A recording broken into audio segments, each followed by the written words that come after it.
Welcome, everybody. Welcome.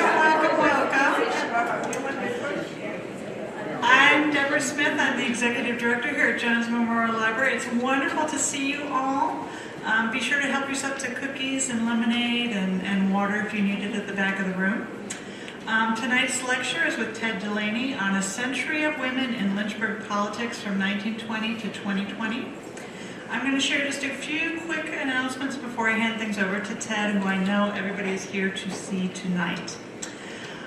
Just a quick note that our final lecture in this year's series will be on Wednesday, May 13th at 5 p.m. with Dr. Robert Canada. Robert will speak on Resilience, Resolve, and Rising Up, Lynchburg's Voices for Civil Rights. We also have on your seat, you will notice that we have two upcoming events. We have a workshop, which is actually this Saturday at 11 a.m. with Nancy Wayland. And if any of you have been here to do your genealogy, you know that Nancy is a wonderful resource, and she is going to spill all on Saturday at 11 a.m. She's going to tell you her favorite resources here at the library, and Nancy will be retiring at the end of May. Never fear, you'll be in good hands after that, but we are so grateful to her for her service to the library over the past 30 years. So thank you, Nancy. We also have a special lecture on May 6th at 5 p.m. with Keith Weimer. And Keith is the UVA librarian for religion and history, and he is a past president of the Virginia Library Association.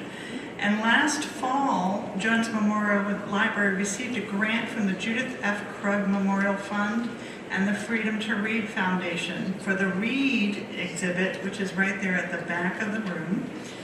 And so Keith's lecture is a part of that grant funding, and he is going to speak on the history of censorship in Virginia. So I hope you'll be able to join us both for Robert's lecture, which is May 13th, and Keith's lecture, which is May 6th. So they're a week apart, 2 Wednesdays at 5 p.m., a week apart. Our 2026-2027 series is being finalized. We have great speakers next year, and we'll be sharing the details about that later this summer. A reminder that if you want to sign up to receive our monthly e-newsletters, you can do that on our website, or you can just tell me after the lecture and we'll add you to the list. And finally, it's that time of year, so I'm going to make a little pitch here. Our annual fund year runs July 1 to June 30th. And we don't actually rely on donations that much to meet our budget. Fortunately, we have an endowment by Mary Frances Watts Jones, which dates from 1920. That provides over 85% of our support.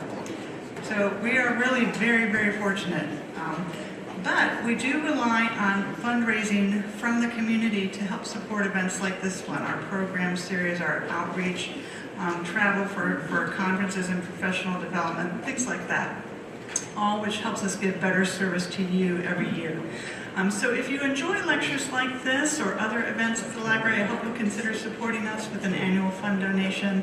You can send us a check, you can give online, all sorts of ways to support us, also with gifts in kind of materials from your own family collection that share Lynchburg stories.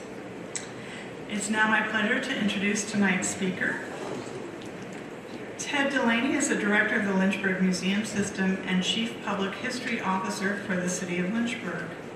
The museum system is responsible for operating the Lynchburg Museum at the Old Courthouse and the Point of Honor Historic Site in Daniels Hill. Ted is a graduate of the University of Virginia and was executive director of Lynchburg's Old City Cemetery prior to serving at the museum. Ted has written, consulted, and lectured about local history and genealogy for over 20 years.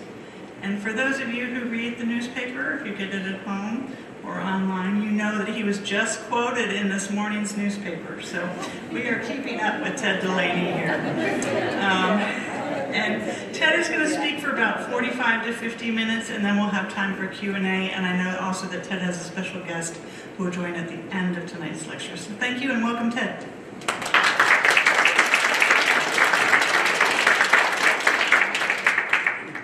Deb, thank you for that introduction. Thank you for inviting me to come back to speak at the library. I love speaking here. I have spent so many hours here. It's nice to be able to share things that I've found here in the library. and also to be among so many friends. So thank you all for coming tonight. So normally when you think about history, people think, oh, that's boring. Why would I come to a lecture about history? But who thinks politics right now is boring? So one thing I hope you take away from this tonight is that politics has never been boring, and even the history of politics is not boring. And just when you think like things have never been this bad in Lynchburg, actually maybe they have before. So there's a little bit of hope that it will get better, I promise. Okay, so I'm going to speak for maybe 30 minutes or so, and then we have a very special guest that will join me up here for some prompted Q&A, and then we'll have Q&A with you all, with the audience. So this is going to be kind of broken up a little bit differently tonight. And I'm obviously going to speak about local politics, and in particular about the role of women in local politics, because I think that's often overlooked, and there's some things that I learned in preparing for this talk that I'd never heard of before, are not in any history books, and I think it's time that these things come to light. So I'm glad that you all are here for this. So let me start with this phrase, remember the ladies. Has anybody heard this before? Anybody know what this is? This is kind of a famous phrase from American. Yes. Oh, y'all way ahead. So as we celebrate the nation's 250th birthday this year, I thought we'd go back to 1776 to this amazing woman right here. And I'm going to read you the full quote from which this phrase comes. So in March of 1776, Abigail is writing a letter to her husband John, who is in Philadelphia serving in the Second Continental Congress. The Congress is meeting in Independence Hall, and they're trying to operate a provisional government that will do things like coordinate responses to Great Britain's mounting tyrannies and betrayals. In March, so just about a month before this letter was written, the British had just hired 20,000 Hessian auxiliary soldiers to come fight in America. And the colonies were, in particular, trying to figure out how to respond to this. And of course, we all know how it ends in July of 1776. But this is a fascinating letter that she writes to him. And she says, and this is quoting from Abigail, "I desire you would remember the ladies and be more generous and favorable to them than your ancestors. Do not put such unlimited power into the hands of the husbands. Remember, all men would be tyrants if they could. If particular care and attention is not paid to the ladies," and this is what is really key to me, "we are determined to foment a rebellion, and the ladies will not hold ourselves bound by any laws in which we have no voice or representation."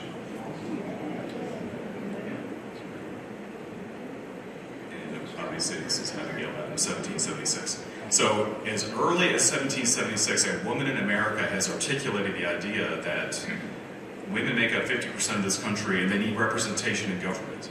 And it is still astonishing to me in 2026 that that did not happen until basically until the 19th Amendment allowed women the right to vote. And even then, there were barriers. And some people would argue that there is no political equality for women even today, and women are not represented in government at all levels. So it is a work in progress, but I wanted to remind you how early this thought has been in public discourse. So we're going to start here. If you know one woman from the history of women in local politics, it should be this woman right here, Elizabeth Lewis. She is the single most important woman in the suffrage movement in Lynchburg. And then because that suffrage movement transitioned instantly, overnight, to the League of Women Voters and women's engagement in politics, she really deserves a position as the matriarch of women in local politics. She was a Lynchburg native, lived her life in Lynchburg. She was visionary, she was fearless, and she fought, especially in the 19-teens, but earlier, for women to have the right to vote, when the prevailing culture here and in a lot of places in the South was absolutely opposed to women's suffrage. It was an uphill climb that discouraged a lot of other women, but she was undaunted. She wrote prolifically about suffrage. She organized and led the local suffrage league. She lobbied politicians in Richmond. She debated very intimidating anti-suffrage leaders in public. And she even gave what were called street corner speeches promoting women's suffrage from an automobile on Main Street in downtown Lynchburg. And just imagine in 1915 or 1918, women have never had the right to vote, and this woman is standing in the back of a car on Main Street telling you that they should have the right to vote. Just imagine the things that she heard, things that were thrown at her, things that were told to her. But again, she was undaunted, unfazed, incredibly fearless, incredible woman. So as I mentioned, the Equal Suffrage League that she founded here, the local people who were promoting women's suffrage, once the 19th Amendment was ratified, those leagues all became immediately chapters of the League of Women Voters. So one thing that surprised me that I was not aware of before is that the League of Women Voters has its roots in women's suffrage and the women's suffrage movement. And this is the matriarch woman who started that here in Lynchburg. Now, of course, after women had the right to vote, their mission transitioned more instead of the public campaign about why women should vote, to educating women on how to vote with the most possible informed background about candidates and the issues. And of course, to keep women engaged in local politics despite all the obstacles. One thing that surprised me about this period, especially in that very first election, the presidential election of 1920, and in the first decade, is that even though the women's suffrage movement was in some ways an incredibly progressive and radical movement, led by some incredibly progressive women, when women in Lynchburg were given the right to vote, most voted for the most conservative candidate who just a few months earlier had been absolutely opposed to women's suffrage. Women in general adopted their husbands' very anti-suffrage attitudes. And that culture was so deeply embedded in Lynchburg that the very vocal minority who led women's suffrage were outvoted every single election in Lynchburg in the 20th century. Lewis herself was a lifelong Democrat, which at that time was the Conservative Party. She was a very independent thinker. She fought hard against very traditional voices against suffrage, but then she herself probably voted for the Democrat candidate, the conservative candidate. And as a consequence, women were largely absent from local politics for the next 50 years after the 19th Amendment, after 1920. So there were a couple exceptions I want to point out. This is her daughter, Elizabeth Lewis Odie. It's a photograph of her before she was married. So when she married a man named Dexter Odie, and was known as Mrs. Dexter Odie. She was the first woman to run for statewide public office in the entire state of Virginia. She was nominated by the Republican Party to run as superintendent of state schools.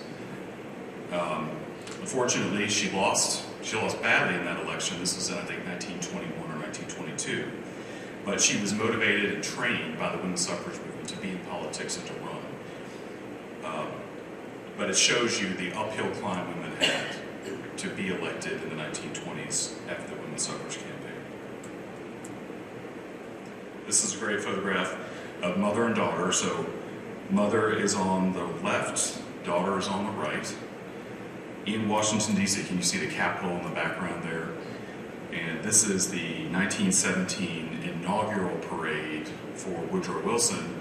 But in particular, this is the women's suffrage parade that followed the inaugural parade to really press him and to put pressure on him to give women the right to vote.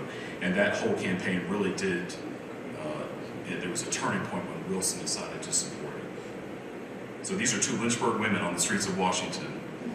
There's a great story about the daughter, Elizabeth Odie, who's on the right here. At a later event that year in August, she has a huge banner that says, "Kaiser Wilson, when are you going to give women the right to vote?" So, why would you call the president Kaiser in 1917? She, again, fearless women. And the story is told that it was ripped from her by anti-suffrage activists and torn up to shreds right in front of her. And her mother had to stop her from fighting back. And she said, "We don't do that. We don't fight back even when we're attacked. We don't do that." But this is the kind of the fearless women who went to Washington and put their money where their mouth was. Okay.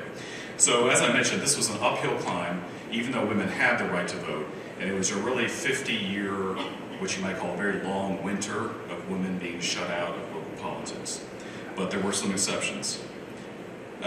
One thing that surprised me in this period looking at voter turnout was that, would you like to guess what the percentage of registered voters who voted in the 1940 city council election was? This is the lowest percentage it has ever been in local history. Anybody want to guess? Voter turnout in 1940. 30? 5? You're getting close. How much? 8? It was 2%. Okay, so the worst turnout in a local election was in the city council election of 1940. You can't even blame this on the war because the war had not started yet for Americans. 2%, it was literally it was 192 ballots that were cast out of 10,000 eligible voters in 1940. Now, on the face of it, that sounds terrible, and you think, like, it is so bad now, how could it have been worse? But it was. But you have to realize that in Lynchburg, like a lot of the South, the solid South, which was the one-party Democratic monopoly on politics, was so strong that the actual election where there was a real contest was the primary for the Democratic Party nomination. And in that election that year, which was several months beforehand, the turnout was 44%. So, and the newspapers admitted basically that whoever is the Democrat is going to win. There's some great quotes here.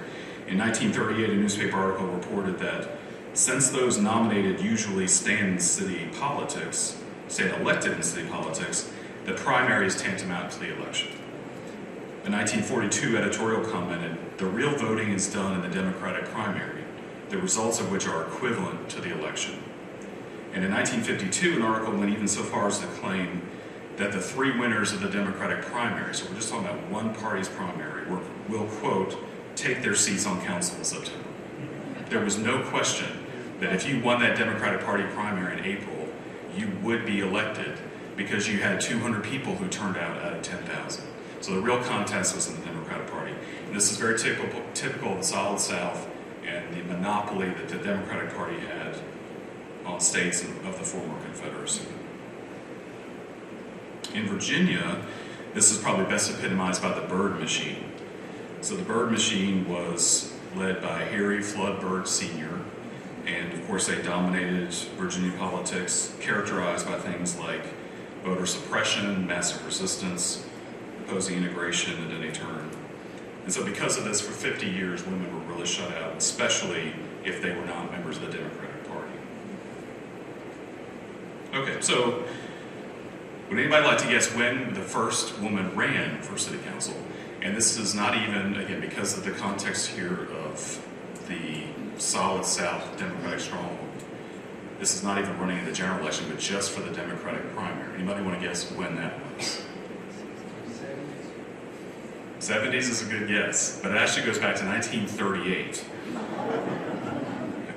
So, I'm sorry, this is Harry Byrd here, representing sort of this machine that ran Virginia.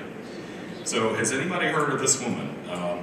Her name was Mary Redwood Jennings. Anybody ever heard of her? Anybody here related to her? She lived at 376 Woodland Avenue. Anybody live in that house today? 376 Woodland. Went to St. Paul's Episcopal Church. So she has the honor of being the first woman to attempt to run for city council in Lynchburg. But it was not even in the general election. This was in the Democratic Party primary. She did not win, but at the time, if you were serious and you really wanted to be on council, that was the only path that was viable, was to run for the Democratic Party nomination, hope you got that, and then hope that the 200 people that showed up in June voted for you. This I also find interesting. In the newspapers, she is 100% every single time referred to as Mrs. Clyde Jennings. Never ever referred to by her name. That's just the way it was for a woman in the mid-20th century in Lynchburg.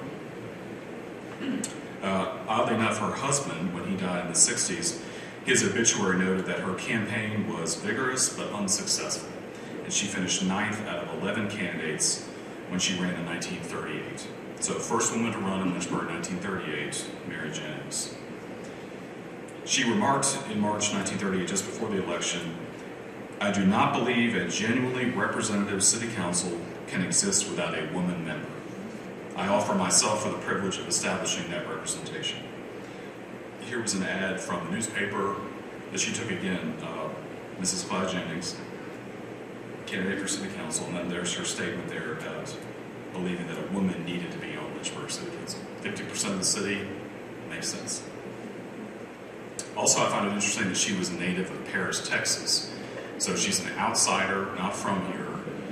And so many suffrage leaders, these are people who were outside of Lynchburg, who thought Lynchburg could do better, could be better, and who led local women to do differently.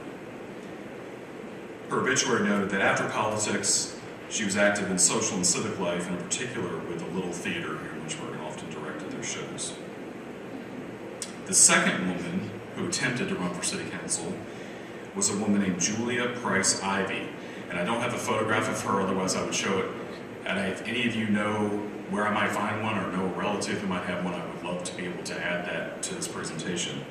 You may know her daughter, who was the very famous concert pianist Julia Winston Ivy, who just died in 2020. Anybody remember her or know her?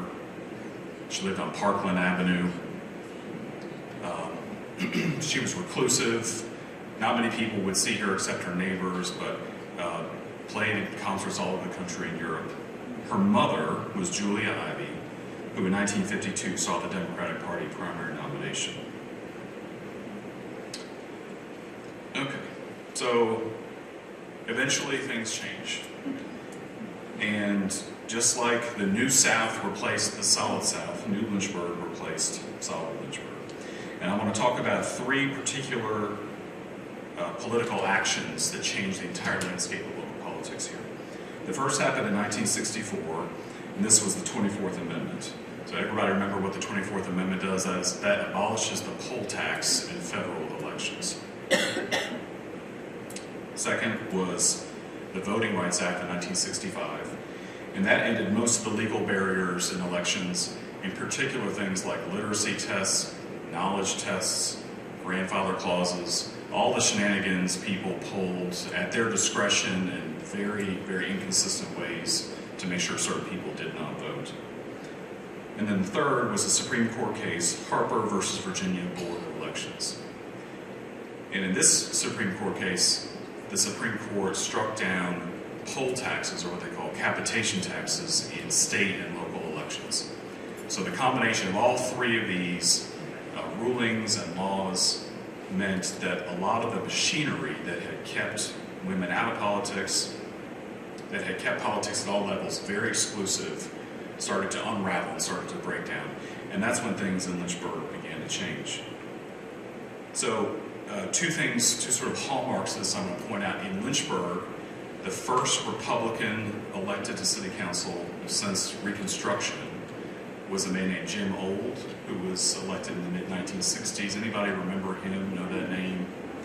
He was, yes. You live in his house. That's a famous house. So, a lot of people today never heard the name.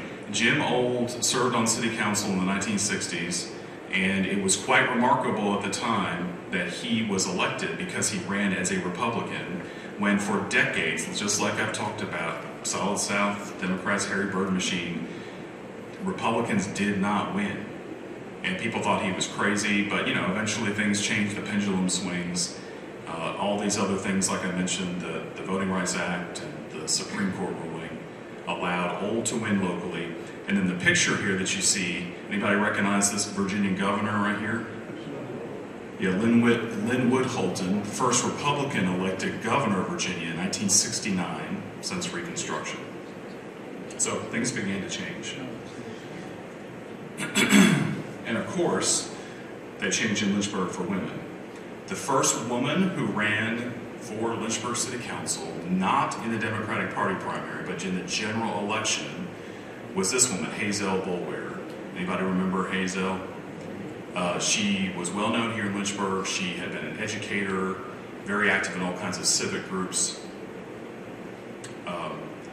She not only was the first woman to run in the general election, she was also the first woman of color.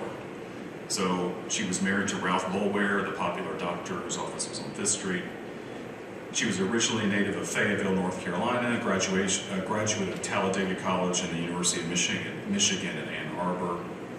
She was associated with groups like the Lynx, the Black Lynchburg Action Council, Friends of the Lynchburg Public Library, Phyllis Wheatley, YWCA, League of Women Voters, and the Lynchburg Voters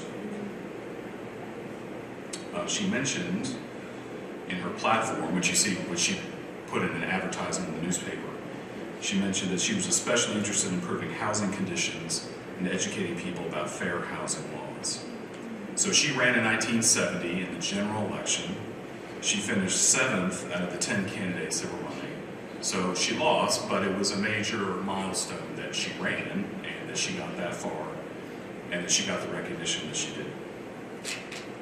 The election in 1970 for city council was probably more known, not for her running, but for the fact that Dunbar Principal CWC was elected, which meant that for the first time since the 1880s, a person of color was on Lynchburg City Council. And there are a lot of people who feel like C's election in 1970 was the unofficial end of Jim Crow or segregation in Lynchburg, where people of color could not be on city council. So the tide had turned, and even though Boulware lost, it was just a matter of time before other women would be elected.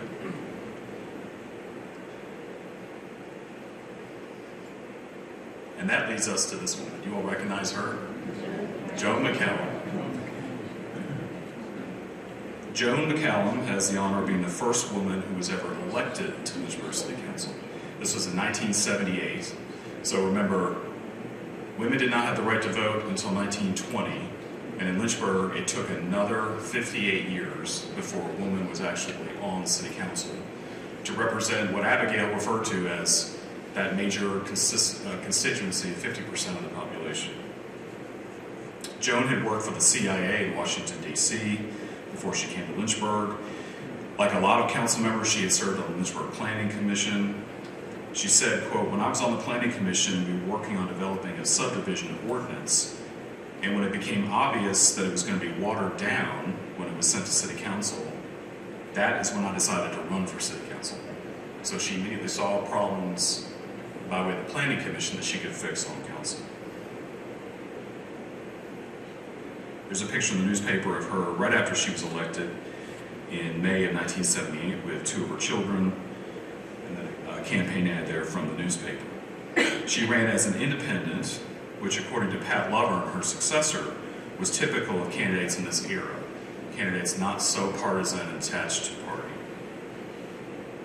She said often on the campaign and in office, "A city doesn't work for anyone unless it works for everyone. That is what I want for Lynchburg." She had been a legislative aide to Delegate Joan Jones. You all know that name. Joan Jones was the first woman from Central Virginia who served in the General Assembly to represent our area. And the two supported each other in their political aspirations. Jones said during her campaign, quote, "I wanted to be looked at as a person with experience, not just as a woman." And here's a great picture of her in city council chambers. This is amazing to me because this is where city council is held today. This is the same space in our city hall where city council meets. Obviously the furniture is different, but anybody remember the old voting boards? They still haven't got voting right. They haven't got that system right with the new high-tech one, but you can see the old board there. Okay. Next, you all recognize this woman, Joan Foster. Joan Foster was the first woman who was elected mayor of Lynchburg by her fellow council members.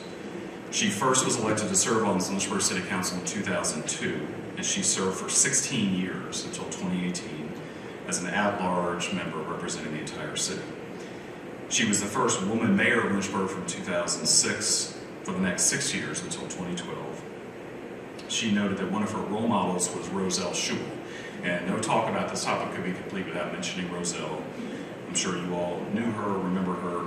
She herself never sought public office, but she worked for decades behind the scenes to promote other women in office.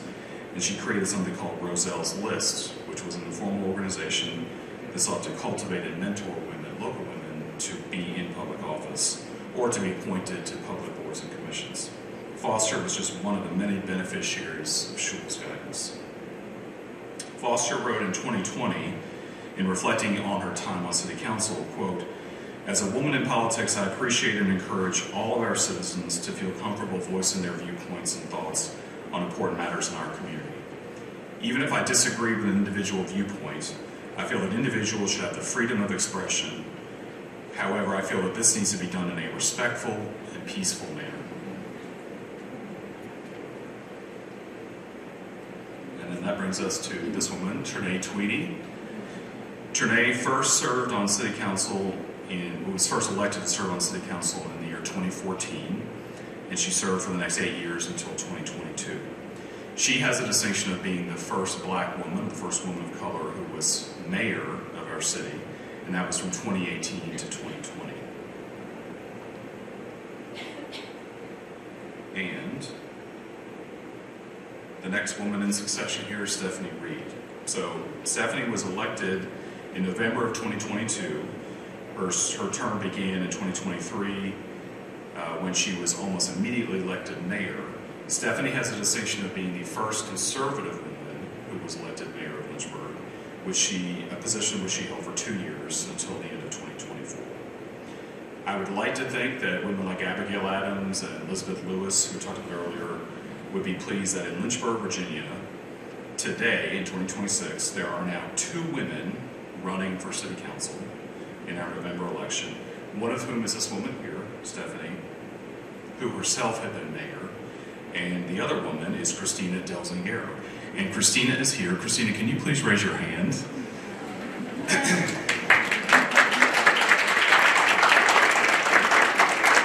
Christina, I'm glad you're here. Please say hi to Christina before you leave. Running for council is a hard job, especially today, so please give her some support, give her some sympathy. A hug, some money, a cookie, whatever you can. Again, we have to have 2 women running in this election this year, one of whom was a former mayor. I think it's pretty special. And that brings us to Pat Lovern. Pat, can you come join me in this chair right here, please? Pat Lovern is here with us tonight. Pat Lovern is the second woman ever to serve on Lynchburg City Council.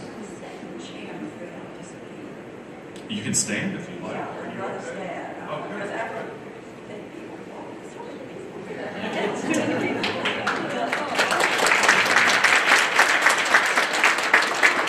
Okay, so let me just give you a little bit of background about Pat, and I've got some questions for Pat. So Pat was the second woman ever elected to Lynchburg City Council, so she came after Joan McCallum, but before Joan Foster.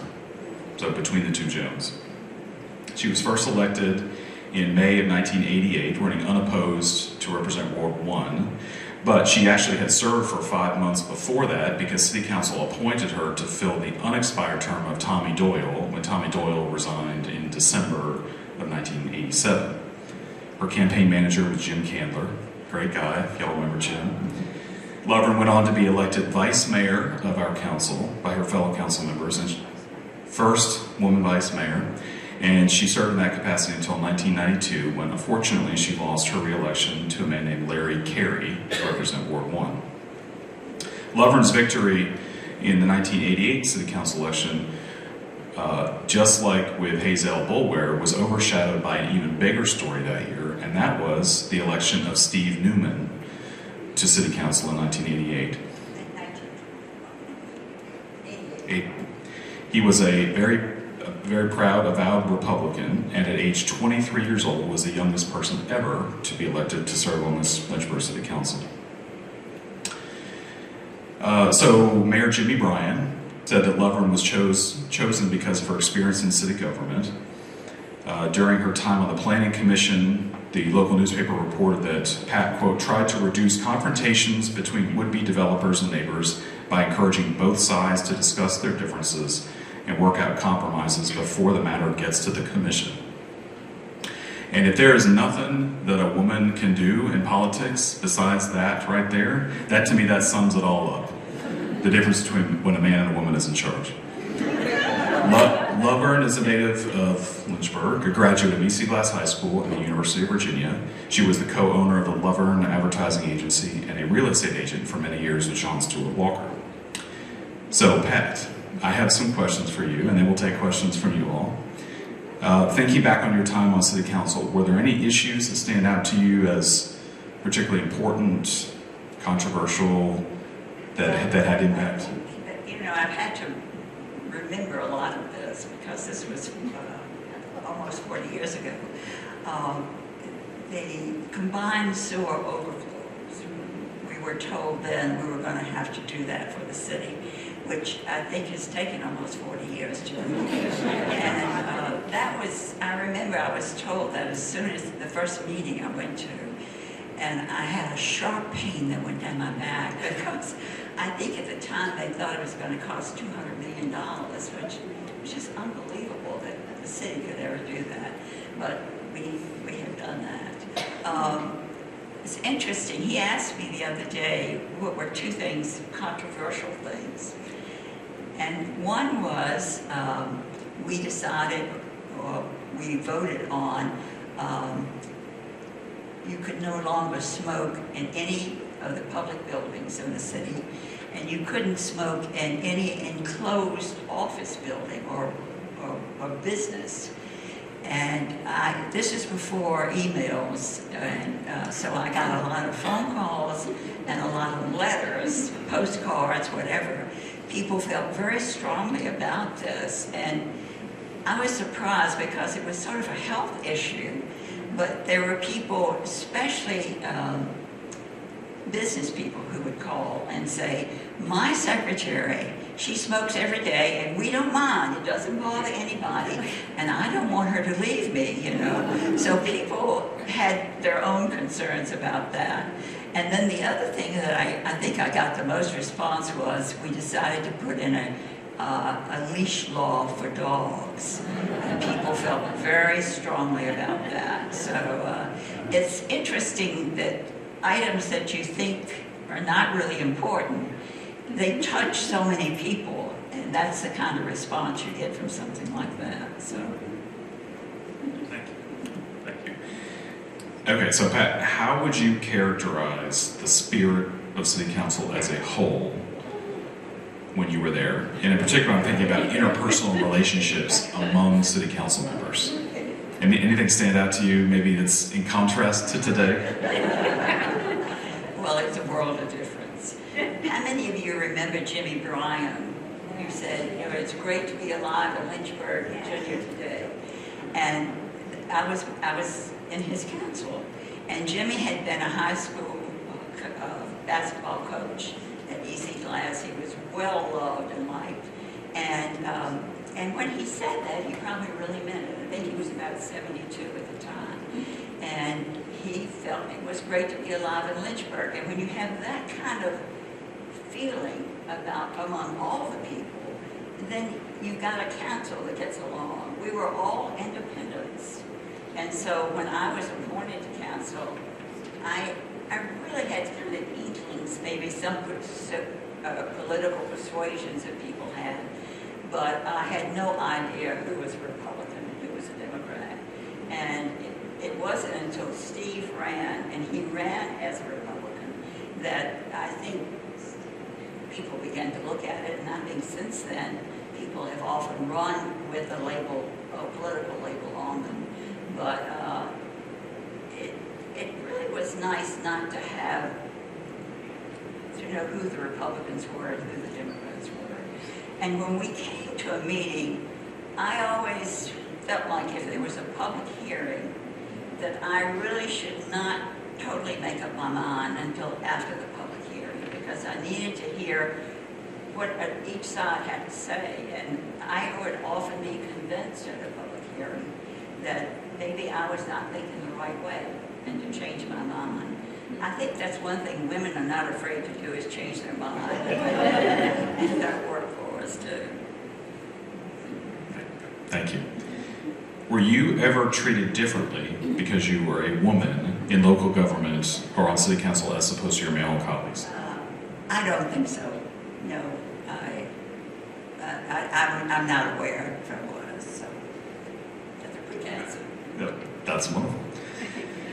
Who were your role models or mentors for, especially for council service? You know, we talked about Roselle's list, Roselle Schul, Joan McCallum, Joan Jones.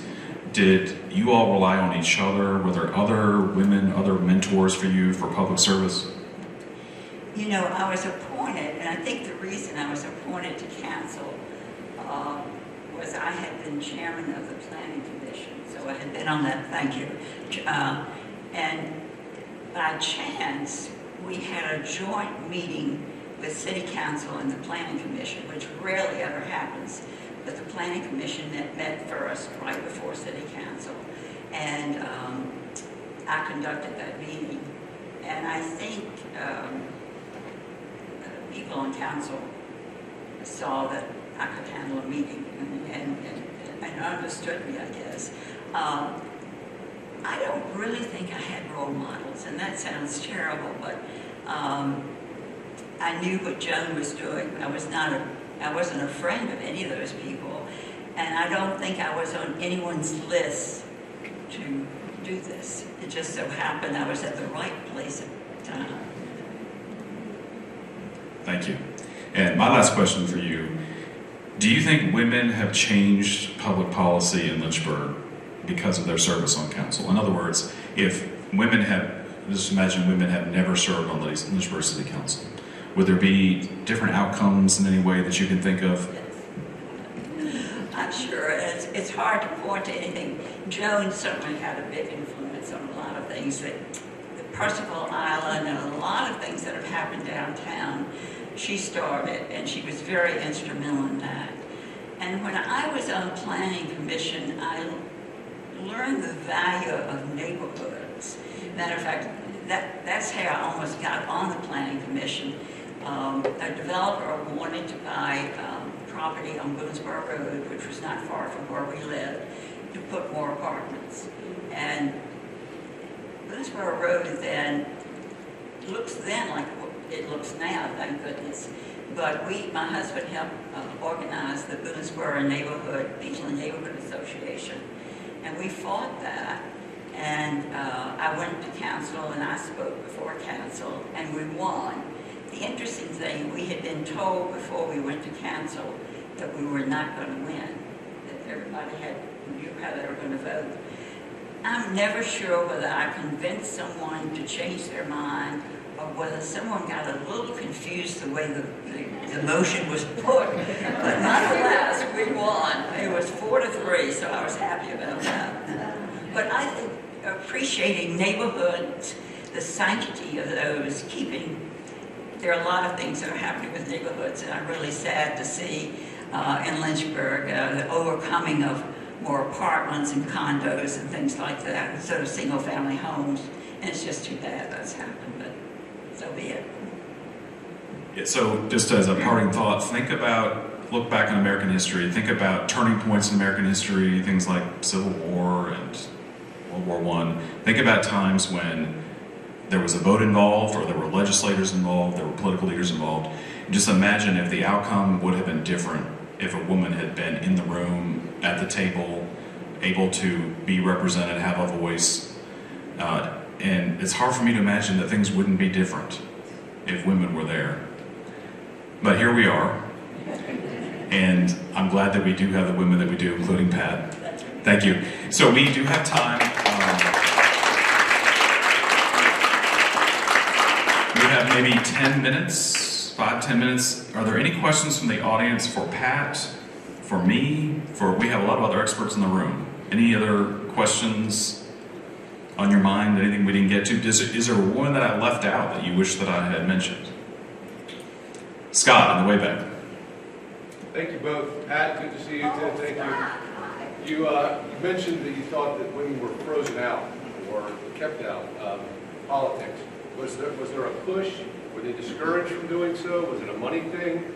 When you said that they didn't run for Democrat, other than when you said 38 was the first one and the next one was not until 50 years later, was there some prohibition or discouragement that was out there, or did they just choose not to do so? I think that's a good question. I think you had to be a really strong woman in your mind to decide you wanted to run for city council.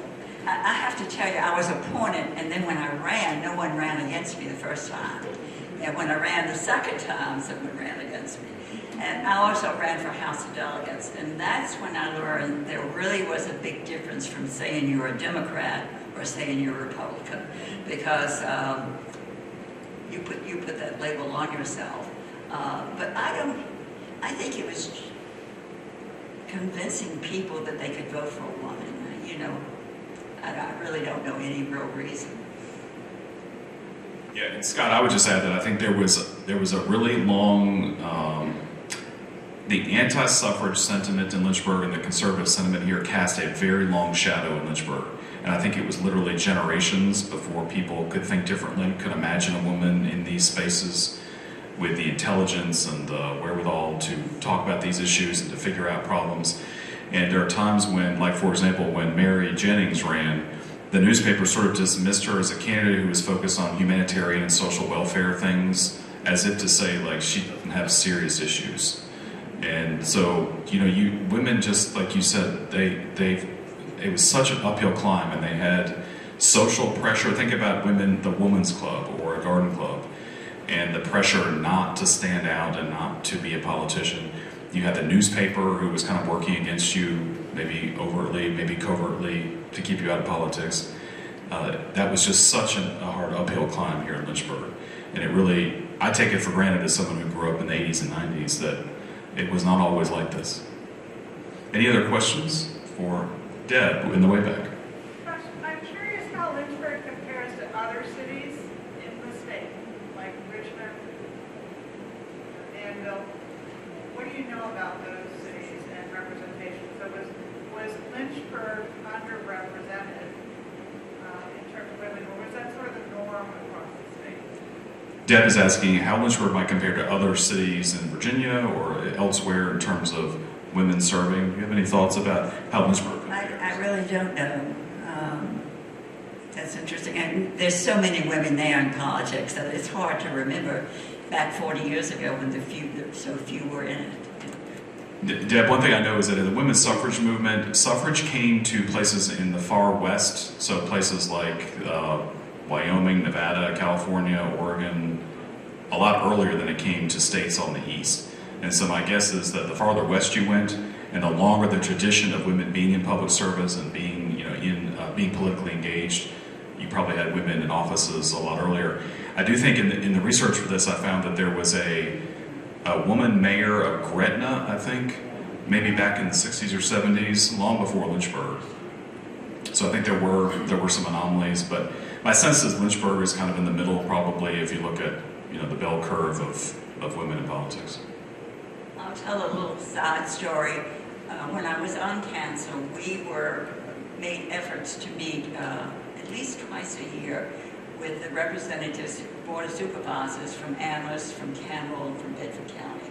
And this was the first time this had been done ever, or maybe in years. And Joan and I and one other woman who was on the council in Amherst County were the only women who came to those things. Matter of fact, we had an event someplace in Campbell County, and I went to it representing Lynchburg, and the supervisor, whoever the city manager of the county, I forget what they're called, came up to me afterwards and thanked me for making such a delicious meal for everyone. He thought I was part of the staff, and I had to tell him that I wasn't. I told him in a very nice way, and I could tell he was so embarrassed that he had made that assumption that any woman who was in that building, in that area, had to be working in the kitchen. You heard it here from Pat. Jerry in the back. Stepping back a bit, what role did Randolph-Macon Women's College play in the suffrage movement here at Lynchburg? Okay, so Jerry asked about Randolph-Macon Women's College and the suffrage movement. So I know from the research that we did for our museum exhibit about women's suffrage that besides Elizabeth Lewis's home on Court Street, the campus of Randolph College was the second most active place for suffrage activity in the city of Lynchburg. The campus had its own suffrage league. There was an equal suffrage league of Randolph-Macon Women's College. If you look at the yearbooks, the annuals from Randolph College from those years, there's a suffrage club. There are pictures of women with signs that say "Votes for Women" out in front of Main Hall. The school was incredibly active, and I know for a fact there was one young lady who attended Randolph in the 19-teens who, just like Elizabeth Odie, who we saw earlier, because of her work with the suffrage movement, because of the training she got and leadership and being exposed to ideas from Richmond and bigger cities, when she graduated, she moved south. I think she ended up marrying a man in Mississippi, lived the rest of her life in Mississippi, but she was a state delegate, a state senator in the state of Mississippi, and she was quoted in a newspaper article as specifically crediting the women's suffrage movement and Randolph-Macon Women's College for her career in politics. And there's a whole generation of women that was trained for civic engagement, for public service, all because of the suffrage movement that lasted for years, for decades afterwards. Do you stay in Lynchburg, I guess? Yeah, that's the one unfortunate thing is that they went to the wider world after they graduated. But it was a very, very active place. There are reports that were sent back to the state office about what was happening in meetings here on the campus. It's a fascinating chapter that I know Jerry knows, but in general is untold. Any other questions? Okay. Judy asked about Sweetbriar. I'm not aware that Sweetbriar was active. It also was a little bit farther geographically outside of the study we did, so it could have been, we looked really closely within the city. But good question.